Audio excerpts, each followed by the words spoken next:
Hi BookTube, and welcome to a new video, or should that be videos. This is I don't know if it's a tag video, but Maybury Books a while back did a challenge to Steve Donoghue called Has Steve Donoghue Read That Book?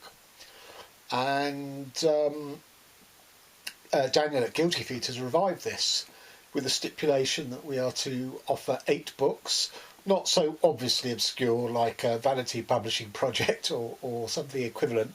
Now, I can't stick to just 8 books, so the way I've decided to go for it is to do 8 fiction and then 8 non-fiction. And it does what it says on the tin. The question to Steve Donoghue is, has he read each one of those 8 books? And how many out of the 8 are we able to stump him with? I'm going to start with fiction because that's my bag. So the first one is The Fountain in the Forest by Tony White, which is a novel that came out 2-3 years ago. Tony White is a British writer. What's interesting about this novel is that it uses a couple of Aleppo mandated writing techniques in what is otherwise quite an interesting sort of mystery thriller, looking at sort of policing of political protest in the 80s, of sort of fringe and marginal groups, and sort of penetrating them with undercover officers, really embedding themselves in these sort of alternative communities. But the 2 Aleppo elements are, the first one is, I can't remember what year, but every day's Guardian quick crossword, all the solutions to those, all of those words are mandated in each chapter. So one day's crossword clues, it all have to be used in the chapter. And the other is the revolutionary calendar that was put in place in France after the toppling of the monarchy. The chapter headings and the sort of time scale is putatively taken from that, because this is a book about revolution and counter-revolution. So Steve, have you read The Fountain in the Forest by Tony White? Book 2, Red April by Santiago Roncagliolo, who is a Peruvian writer.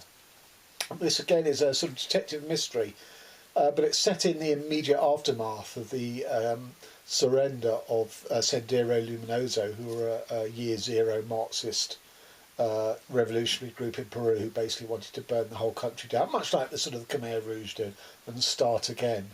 And the Andes and the ancient spirits that are said to inhabit there, and the land, the farming land, with direct sort of links to Sendero Luminoso through history. It's a really interesting book. I mean, Peru's not a country I know a lot about, and I love this book. I gave it 5 stars, and I keep going back to see if anything else of his has been translated, and it hasn't, which I find very frustrating. So, Steve, have you read Red April by Santiago Roncagliolo? Book 3. One of the books of my favourite ever titles. This is If You Won't Read, Then Why Should I Write by Jarrett Kobek. Now, this is a book made up of Kobek having transcribed videos, basically sex videos or confession videos from celebrities that were meant for private consumption, but such is the way of these things, if you had the vanity to make a video talking about these things or filming yourself having sex, then it's going to get out. Someone's going to get hold of it. And as I say, Kobek has transcribed snippets, or at least presented as transcribed snippets from several scenes. And what's really funny is that whoever the celebrity who is starring in the scene that he presents us, we then get their rap sheet, their official rap sheet of all their sort of crimes and misdemeanours. So obviously we have people like Tommy Lee and what's her face. Who else do we have here? Paris Hilton uses a computer topless while preparing to smoke marijuana from a dragon-shaped bong with Tommy Hilfiger model Jason Shaw. Tom Sizemore delivers a soliloquy after having sex with a prostitute. Paris Hilton employs racial epithets while dancing awkwardly with her sister Nikki Hilton. Pamela Anderson and Tommy Lee work on their manuscript of their cookbook, which is not as innocent as it sounds, obviously, with those 2 involved. Amy Fisher delivers her artist statement in a suite at the Renaissance Hotel overlooking the Hollywood United Methodist Church. Montana Fishburne, daughter of award-winning actor Lawrence Fishburne, peregrinates around the Beverly Centre whilst being catcalled by a disagreeable cameraman. I don't know if Steve has read that, but if he hasn't, I think he might enjoy it. Trumpets of Jericho, a book by the German author Ulrike Zern. When was this published?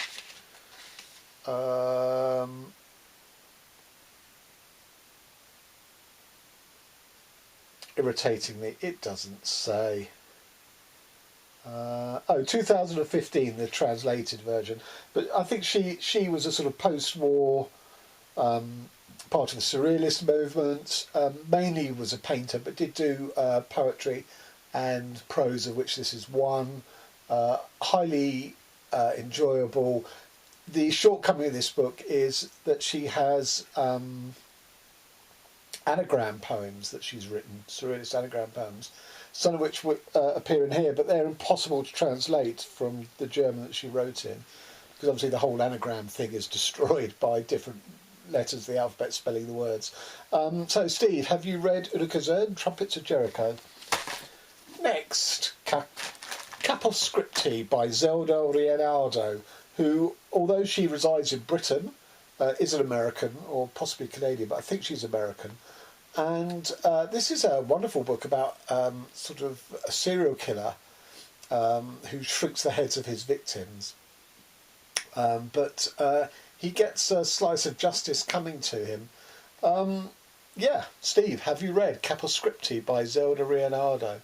This was published by, just so that it's not so obscure, Ampersand Press. I don't know if you've heard of them. Anyway. And next we have Mr. Overby is Fallen. Sorry, Mr. Overby is Falling by Nathan Tyree. This was Publish America. It's a very short book. It's 78 pages. It's particularly, and again, it's about a serial killer, but I'm very bored of serial killer movies and novels. But when I read this had a strange effect on me, and it was very, very effective, I felt. So, have you read Mr. Overby is Falling? It'll probably take you 10 minutes, with reading speed you have.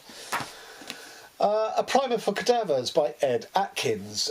This is the Fitzcarraldo edition of it. I don't know if it's made it to America, because obviously the books that Fitzcarraldo published all seem to have different publishers in America, so I'm not quite sure what the arrangement is there.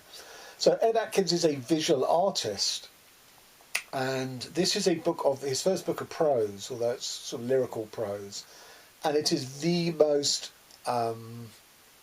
visceral, body-involved imagery. It's like verbal versions of his art. It's quite an extraordinary piece of writing about the human body. It is fiction. So, Steve, have you read A Primer for Cadavers by Ed Atkins, who has another book out through Fitzcarraldo, but I'm not sure I can face it, to be honest, because it was so intense, this. And finally, Plume by Will Wiles. So Will Wiles is one of those sort of contemporary British authors, male obviously. There's quite a swathe of them. Ned Beaumont,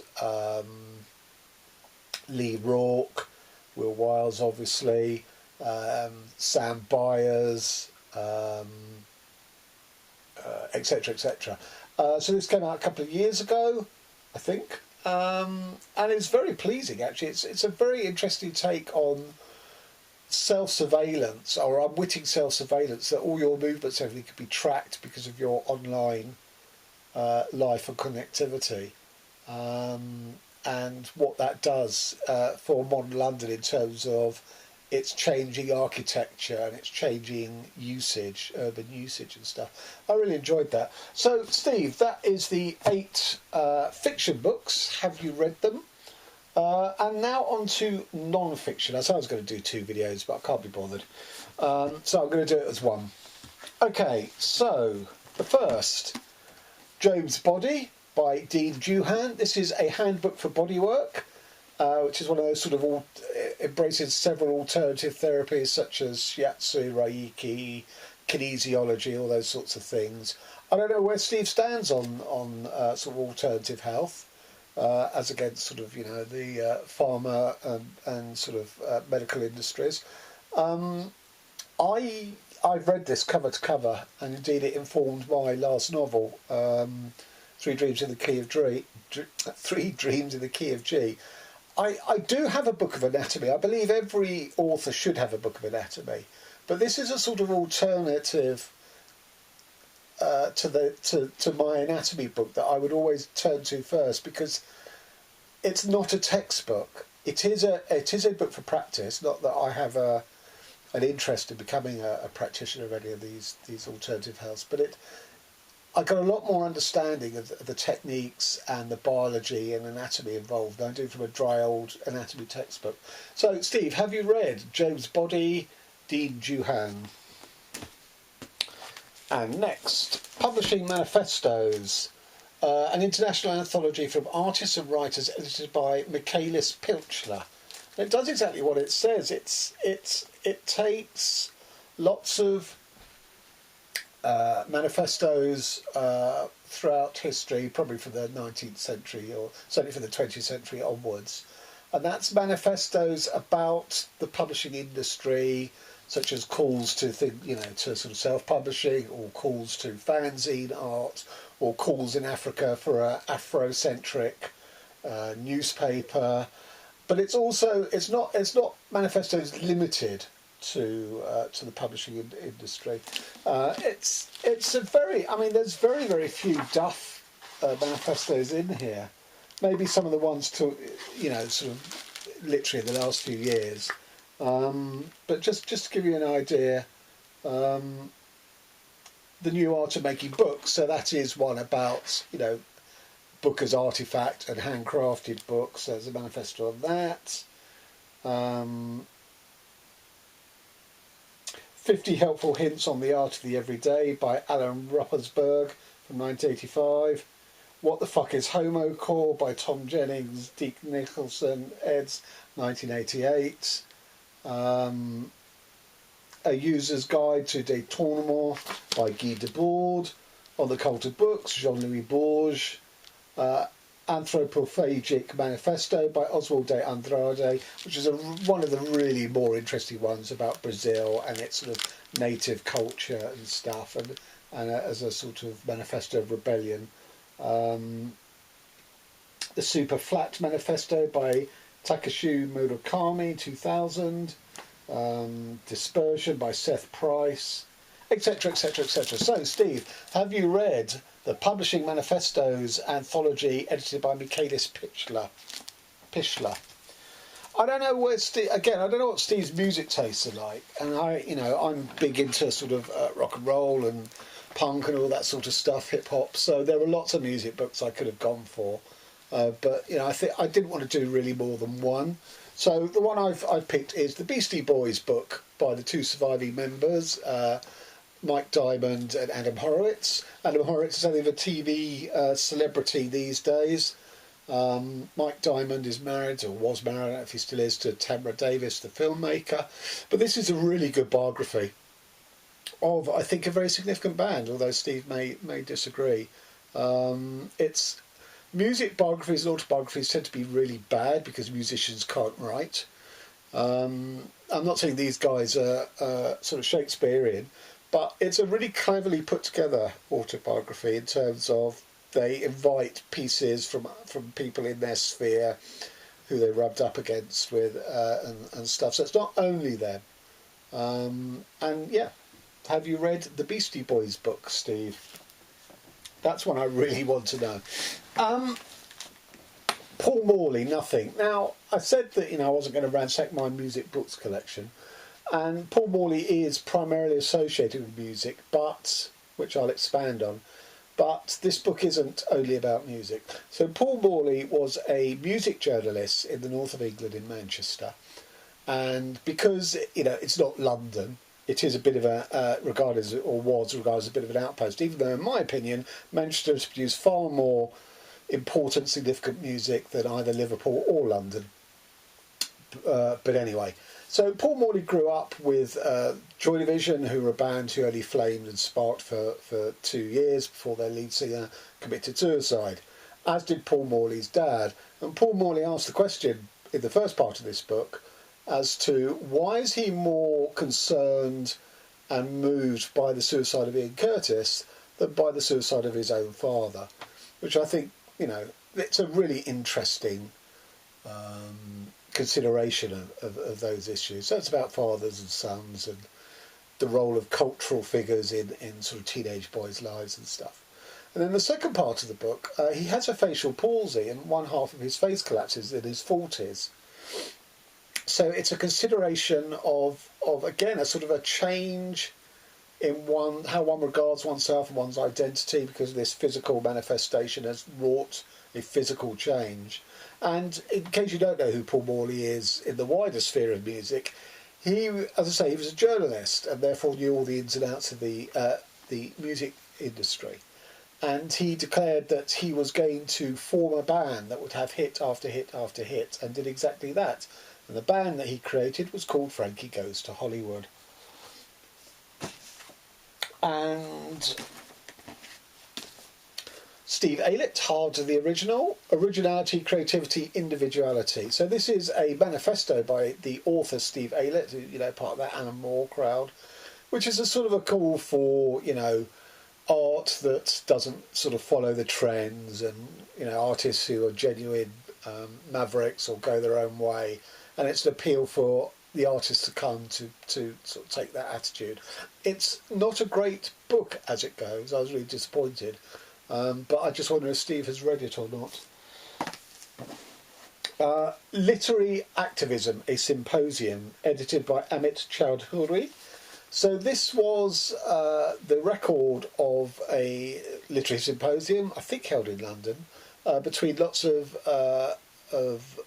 people involved in publishing, particularly from India, as well as Britain. And it's very interesting on the Indian publishing scene.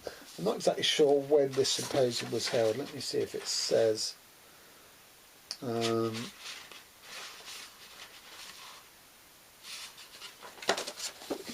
See if it says on the back. It was published in 2016, so I'm guessing it was around then that the symposium was held. As I say, it's really interesting on cross-fertilisation of ideas and attitudes and approaches to publishing, and you get a real eye opener on the state of Indian publishing in, you know, around this period. So I wonder if Steve has read that.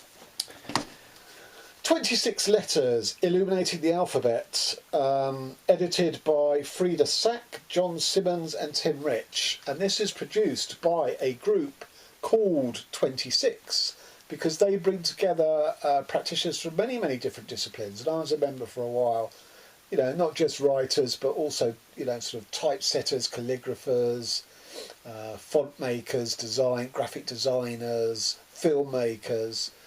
And this was a commission that was put together, putting 26 writers together, and not just necessarily fiction writers, they're also technical writers as well, with 26 designers. And they were given one letter of the alphabet each, and were asked to, you know, do whatever, as a collaboration between each pair, to do whatever they felt they wanted to do about the, you know, to do the letters.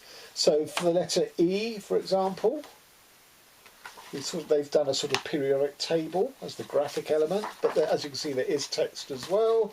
There's text on most of them. Q is a much more straightforward designer's approach, but there is some sort of radical stuff here as well. Let's see if we can find something. T. I was gutted not to be invited onto this project, to be honest. But there you go. What can you do? B, and they've gone with a B list of B-list people such as Beethoven, Ingmar Bergman, Joseph Beuys, David Bowie, Lord Byron, the Brontes, Roland Barthes. So obviously not a real B-list in terms of status, but that's the joke, I think. So, you know, very interesting, but very beautiful book as well. So, 26 Letters, Illuminating the Alphabet. Have you read that, Steve? And finalement, The Body, an encyclopedia of archetypal symbolism, The Archive for Research in Archetypal Symbolism, written by George R. Elder, and this is published by Shambhala. Now, I have read this cover to cover, and it does what it says in the tin. When was this published? So I think I read this in my 20s, so I'm talking about 30 odd years ago. Oh, for God's sake, why do people never put... Oh, 1996. Okay, so I was in my 30s. It is, you know, scarification. It is, you know, there is a lot of text. I mean, there are images, obviously. But pleasingly, there is a lot of text. But I did remember at the time, I was writing a stage play about shamanism. And the symbol of a spiral was hugely important in shamanism. I could never quite work out the exact relationship as the sort of connection between, you know, our world and the world of the spirits, and how the spiral, you know, cultures that didn't have spiral staircases in you know, to loft apartments. We're not talking that sort of, but, you know, a similar sort of symbolic function. And it frustrated me that this book never quite got to grips with that, in that level of explanation I needed. So it is a bit of a coffee table book, although perhaps there's more text than normal coffee table books. So I was slightly disappointed. But Steve, have you read The Body, an encyclopedia of archetypal symbolism? So there you go. Many thanks to Daniel for reviving this tag. And Steve, over to you. Till next time.